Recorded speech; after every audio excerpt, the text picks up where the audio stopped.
Hola, esto es divulgaciontotal.com a través de Cosmic DT, nuestro segundo canal en YouTube. Y bueno, esto también lo vamos a publicar obviamente para nuestros Patreons. Y ya más adelante aparecerá también seguro en rumble.com y en Spotify. Pero hoy es 17 de mayo y como había prometido, como habían anunciado, el Vaticano publicó sus nuevas normas que, como ellos mismos dicen, dan al Vaticano más voz sobre las supuestas apariciones. Y vamos a tomar este artículo de la misma agencia del Vaticano, se llama Catholic News Agency, CNA por sus siglas en inglés. El artículo dice: nuevas normas dan al Vaticano más voz sobre supuestas apariciones, escrito por Matthew Santucci. Desde Roma, dice: el Vaticano, o la Oficina Doctrinal del Vaticano, está centralizando su autoridad sobre la investigación de supuestas apariciones marianas y otros fenómenos religiosos bajo nuevas normas que emitió hoy viernes, haciendo con esto una ruptura con los protocolos anteriores que daban a los obispos locales mayor autonomía para discernir tales casos. Si bien enfatizan que el discernimiento, y esto es una cita textual, el discernimiento en este ámbito sigue siendo tarea del obispo diocesano, las nuevas directrices, o guías, podríamos decir también, establecen que el dicasterio para la doctrina de la fe del Vaticano debe siempre ser consultado y dar la aprobación final a lo que el obispo decide antes de anunciar una determinación sobre un evento de supuesto origen sobrenatural. Es decir, lo que nos imaginábamos, ¿no? Si antes le dejaban libertad al obispo que vive en el lugar, que digamos que ha sido testigo del evento o tiene conocimiento del evento en la localidad en donde vive, ¿no? En la comunidad en donde vive, ahora ya no, ahora el obispo va a tener que consultar con el dicasterio en Vaticano y a ver, ¿no? A ver si le dan permiso de decir si es efectivamente aprobado el evento por el Vaticano, ¿no? Más adelante dice: el documento detalla los nuevos procedimientos y se titula Normas para proceder en el discernimiento de supuestos fenómenos naturales. Este documento explica que la oficina doctrinal anteriormente desempeñaba un papel en el proceso de evaluación, pero generalmente lo hacía entre bastidores, ¿no? O como se dice, detrás de escena. También dice aquí que el documento afirma: mientras que anteriormente el dicasterio había intervenido, pero se había pedido al obispo que no mencionara esto, hoy el dicasterio manifiesta abiertamente su involucramiento y acompaña al obispo para llegar a una determinación final. Ahora, cuando el obispo haga pública su decisión, se declarará de acuerdo con el dicasterio para la doctrina de la fe. Es decir, el dicasterio, o sea, el Vaticano, va a supervisar absolutamente cualquier anuncio de cualquier evento supuestamente sobrenatural. También dice aquí: el prefecto del dicasterio, el cardenal Víctor Manuel Fernández, quien firmó el documento, realizó una rueda de prensa para periodistas en el Vaticano hoy viernes al mediodía, hora local. Las nuevas normas entrarán en vigor el domingo de Pentecostés, es decir, el 19 de mayo, en un par de días, derogando las normas anteriores establecidas bajo el Papa Pablo VI en 1978. Un componente clave de las nuevas normas es que solo el Papa puede juzgar que una supuesta aparición u otro fenómeno es de origen sobrenatural. O sea, solo el Papa va a decir si es, no es. Control de la narrativa, ¿no? Dice también aquí: el hacer esto, ¿no? El declarar si es o no es origen sobrenatural, está más allá del alcance de un obispo local o de una conferencia episcopal, según el dicasterio. Y acá continúan diciendo, centralizando el control. Ajá, más control, ¿no? En la introducción del documento, Fernández observa que bajo las normas antiguas las decisiones tomaban un tiempo excesivamente largo, a veces abarcando varias décadas, retrasando el necesario discernimiento eclesiástico. Fernández también destaca que en el pasado hubo mayor deferencia hacia el obispo local a la hora de comprobar la validez de supuestos hechos sobrenaturales, afirmando que algunos obispos insistieron en que podían hacer una declaración positiva de ese tipo. Incluso recientemente, dijo, algunos obispos han querido hacer declaraciones como, por ejemplo, confirmo la verdad absoluta de los hechos. O también decir, los fieles deben considerar indudablemente como verdaderos, etcétera, etcétera, ¿no? Estas expresiones, dijo Fernández, orientaron efectivamente a los fieles a pensar que tenían que creer en estos fenómenos, que en ocasiones eran más valorados que el propio Evangelio. Y aquí hay una fotografía del cardenal Víctor Manuel Fernández, prefecto del Dicasterio para la Doctrina de la Fe, durante la conferencia de prensa, hoy 17 de mayo en el Vaticano. Luego dice aquí también, en respuesta al desarrollo de los medios de comunicación modernos y al aumento de las peregrinaciones, el documento señala que estos supuestos acontecimientos asumen un carácter global, claro, por culpa de las redes sociales, ¿no? Lo que significa que una decisión tomada en una diócesis tiene consecuencias también en otras partes. El documento también destaca que hubo casos de supuestos acontecimientos sobrenaturales que han sido perjudiciales para los fieles, así dice.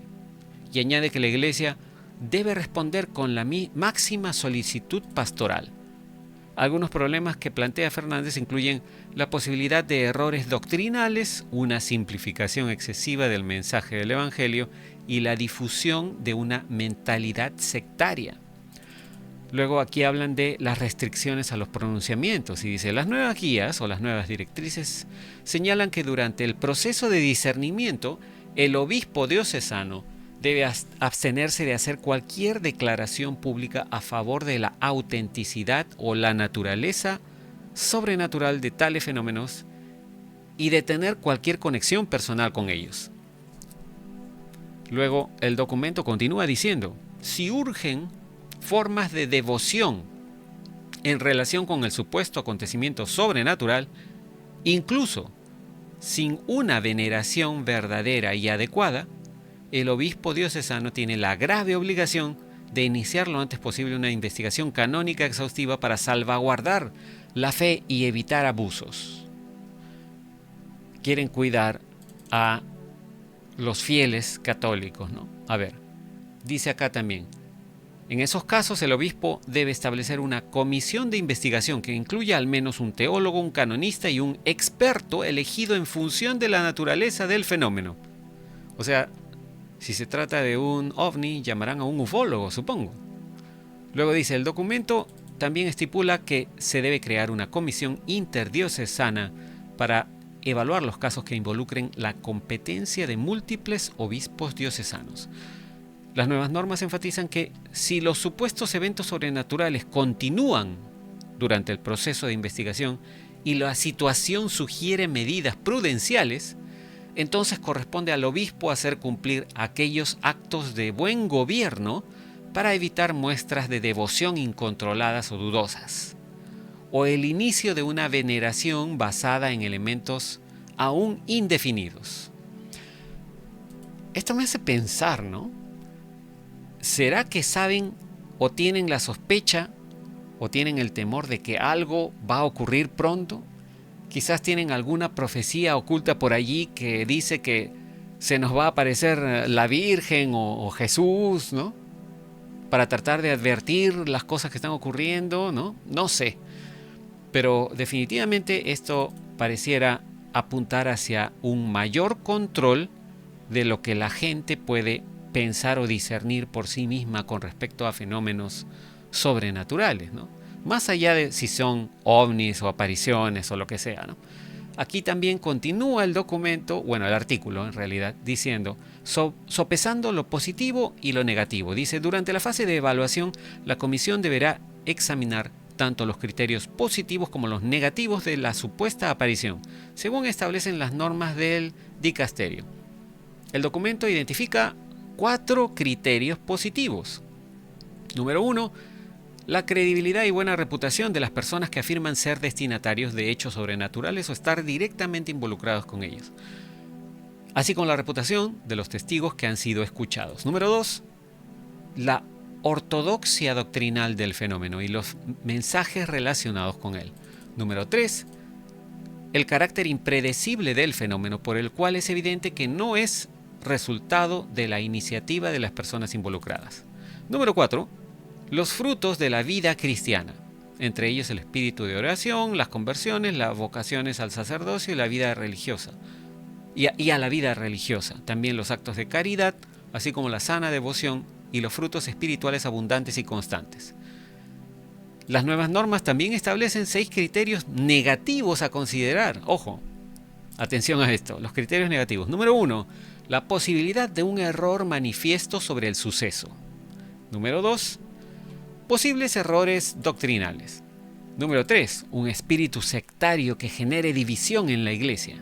Número 4, una búsqueda abierta de ganancias, poder, fama, reconocimiento social u otro interés personal estrechamente vinculado al evento.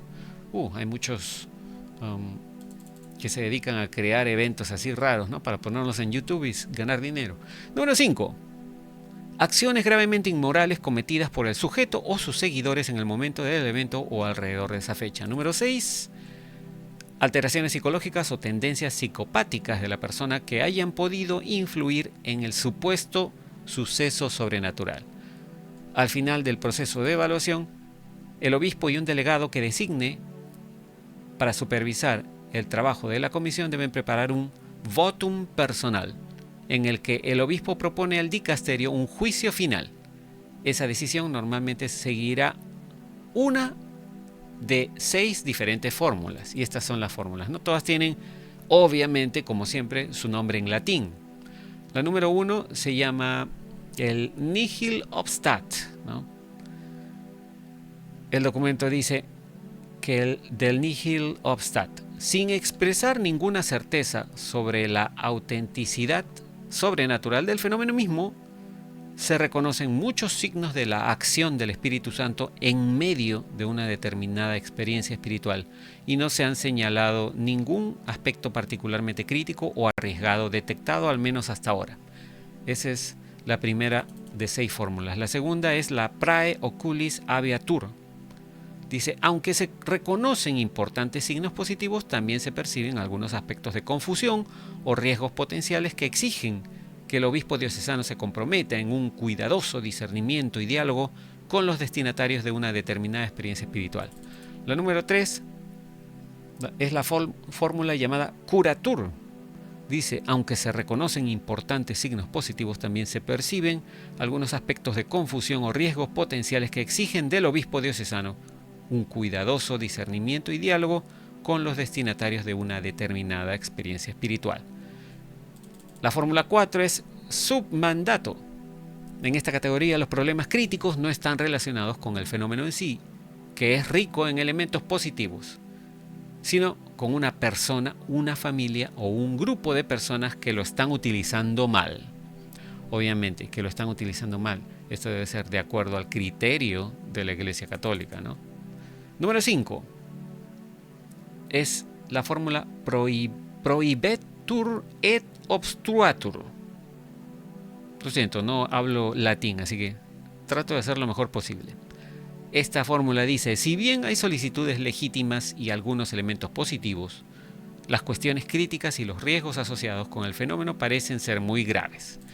Y la sexta es la declaratio de non supernaturalitate. En esta situación, el dicasterio autoriza al obispo diocesano a declarar que el fenómeno no es sobrenatural. Y los próximos pasos, dice aquí ya para terminar, tras la decisión final del dicasterio, El obispo diocesano, a menos que el dicasterio indique lo contrario, informará a la Conferencia Episcopal Nacional de la determinación aprobada por el dicasterio y hará conocer claramente al pueblo de Dios el juicio sobre los hechos en cuestión. El documento señala que un nihil obstat permite a los pastores de la Iglesia actuar con confianza y prontitud para estar entre el pueblo de Dios y acoger los dones del Espíritu Santo que puedan surgir en medio de estos eventos. El documento también explica que la frase "en medio de" denota que, aunque el evento en sí no sea declarado de origen natural, todavía o aún así hay un reconocimiento de los signos de la acción sobrenatural del Espíritu Santo en medio de lo que está ocurriendo. Pero las normas subrayan que en los casos en que se concede un nihil obstat, tales fenómenos no se convierten en objetos de fe, lo que significa que los fieles no están obligados a darles un consentimiento de fe. Es decir, incluso en el caso de que reconozcan que es algo sobrenatural y que tiene señales del Espíritu Santo, tampoco no están obligados los fieles a, digamos, me imagino yo, a seguirlo, ¿no? Las normas subrayan también lo siguiente: como en el caso de los carismas, dice, reconocidos por la Iglesia, afirma el documento, son modos para profundizar el conocimiento de Cristo y entregarse más generosamente a Él, arraigándose cada vez más profundamente en la comunión con todo el pueblo cristiano. En la conferencia de prensa de hoy, viernes, Fernández dijo que las nuevas normas permitirán a los obispos tener un carácter prudencial para que los fieles puedan aceptarlo de manera prudente. También en la nueva guía, según dijo Fernández, la Iglesia deja a los fieles en libertad de dedicar o no su atención al fenómeno. La revelación que ya ha sucedido, dijo, es la palabra de Dios y esta contiene todo lo que necesitamos para nuestra vida cristiana. Así que esto es lo que dice el documento de la Iglesia. ¿Ustedes qué piensan, amigos? Pónganos en los comentarios. ¿Qué creen que es esto? ¿Es simplemente una actualización de las normas de 1978? ¿O están tratando de controlar la narrativa debido a tantas apariciones de naves extraterrestres, o denuncias, deberíamos decir, ¿no?, de naves extraterrestres? Quizás temen que algún tipo de profecía se vaya a cumplir. ¿Qué será, no? ¿Por qué tanto interés ahora en actualizar las normas sobre apariciones? En fin, vamos a dejarlo allí. Nos comunicaremos en el próximo video. Será hasta entonces. Cambio y fuera.